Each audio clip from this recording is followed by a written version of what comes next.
Hey, it's Kara. Today I'm having a real talk with Diane Guerrero, who you know from Orange is the New Black, Jane the Virgin, Doom Patrol, which is now on HBO Max, and her community activism.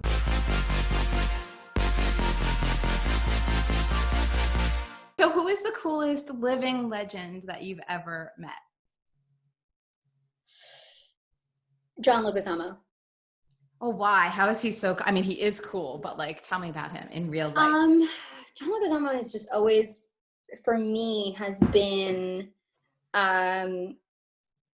just such an amazing actor, and just such a fearless artist. And I really saw him. I saw so much of myself in him, not only because he is Colombian, but because I just always saw so much truth in him, and I found solace there. I found connection. I found community. I found humor and love in his performances. And so, getting to meet him was always sort of one of my, one of those things that I really, really wanted was to meet him in person. And I've had the opportunity to meet him now twice. And when I went to his show, Latin History for Morons, and he's a true thespian, and I just admire him so much. And not only that, but he is a huge advocate for the Latinx community and for Black and brown people. And he is also a freedom fighter, and that's why I admire him. Okay, great. And tell me one thing that you feel like people misunderstand about immigration or the Latinx experience that you wish people knew.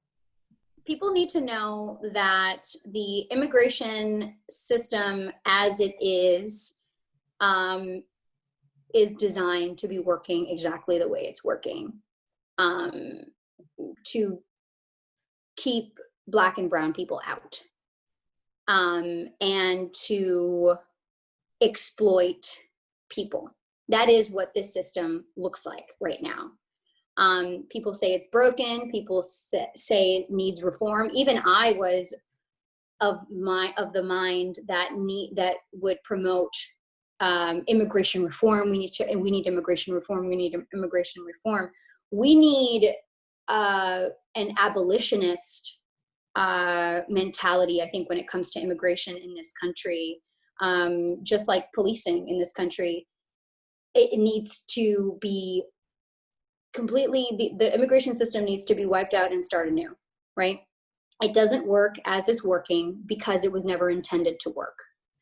And that's what I will say about that. What the Latinx experience is in this country is so, I can't speak for the entire Latinx experience. I can speak for mine.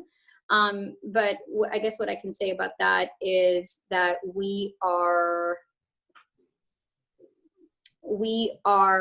very much a part of the fabric of this country and a part of its history. And so to say that you want us out makes no freaking sense to me. And actually, let me scratch that. I'll tell you something about the Latinx experience. We are tough, we are resilient, and we are working to make this country what it should be. I don't know what to say about the Latinx, but can you take that out? No, you said that beautifully. No. What you just said, you did it beautifully. You shouldn't have cut yourself off. Okay. Yes. I'll keep the first thing about immigration, and then okay. But you know what though? That second thing you said, so it was interesting because you gave one answer, but then you decided to flip it, and I could see why you flipped it, because you're like, let's say something that's a little bit more positive or whatever. And you did it beautifully. That's good. I don't think we should not nix that, is what I'm saying. I love that though. What would you say about the Latinx experience in this country? Yeah, or what I think the way I asked it was, what would you like people to understand, or would you like people to know about the Latinx experience. So I guess in this country would be, yeah. That makes it more clear. I guess the one thing I would say would be that we will not, that Latinx people will not be free until Black people are free. I think I'll say that there. Okay. And that's good. And I like that little clip. I feel like I can put that on social media too. It's going to be a nice little snippet.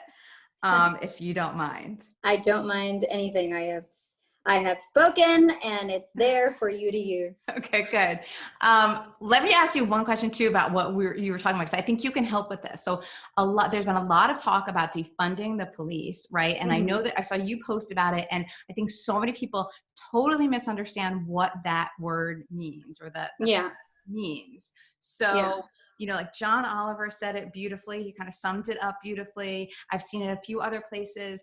Why don't you want to try it? Just explain what's a misunderstanding about defunding the police, and what is it really? Okay. I think the misconception is that it's going to be like defunding the police would be like a lawless land, and that everyone's going to get to just do whatever they want, and then crime is going to just surge because what people think it is, it's going to be like no law enforcement at all.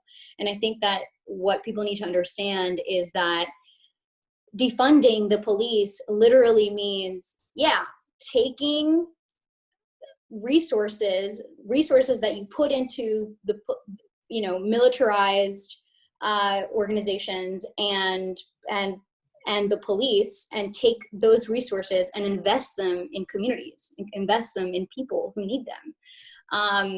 The reason why we have police really started out of slave catching, right?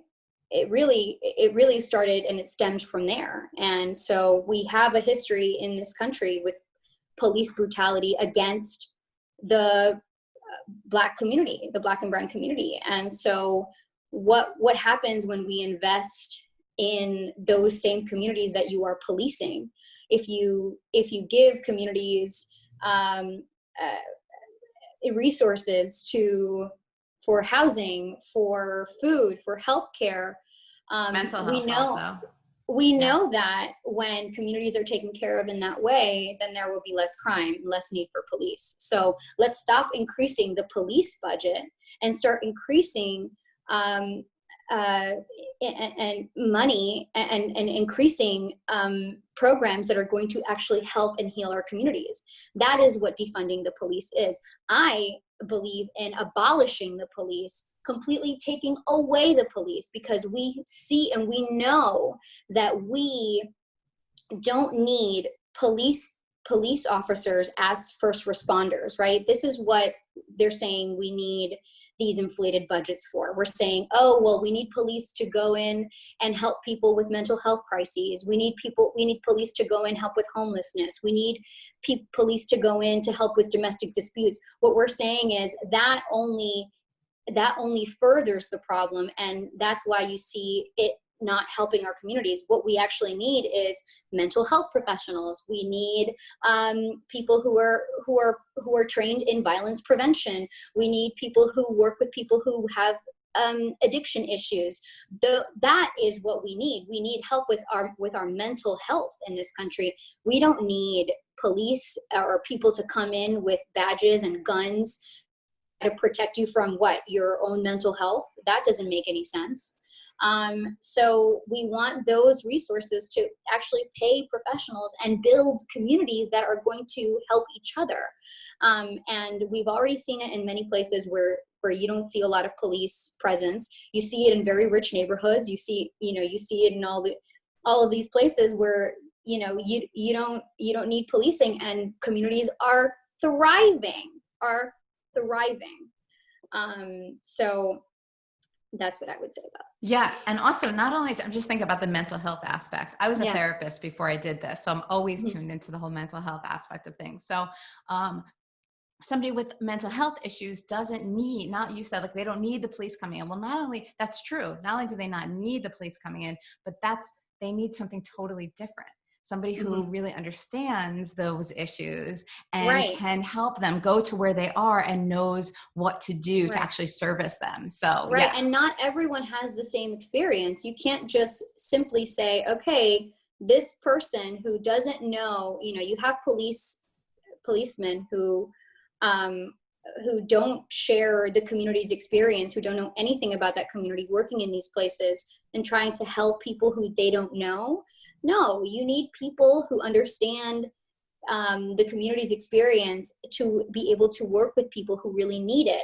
That is what we're saying, is that it's not a one size fits all. Again, it's every issue, like what you're trained for in the police force will not be fitting for what this person's experience needs, and what this person needs because of their experience. Sorry. Exactly. Yes. Well said. This was just a tiny part of a big, delicious interview where she opens up about her personal struggles, her life as an actor, Orange is the New Black, Jane the Virgin, and being an activist for immigration reform and Black Lives Matter. That is airing on my Really Famous podcast. You can just click on the link that I put in the description below. You will love it. If you like this video, please make sure you smash that like button and tap on subscribe for more real talks with your favorite celebrities. If you didn't like it, that's okay. Make sure you tell all your friends to check out Really Famous with Kara Mayer Robinson. They're the worst videos ever. You've got to check them out. Thanks for watching. See you soon.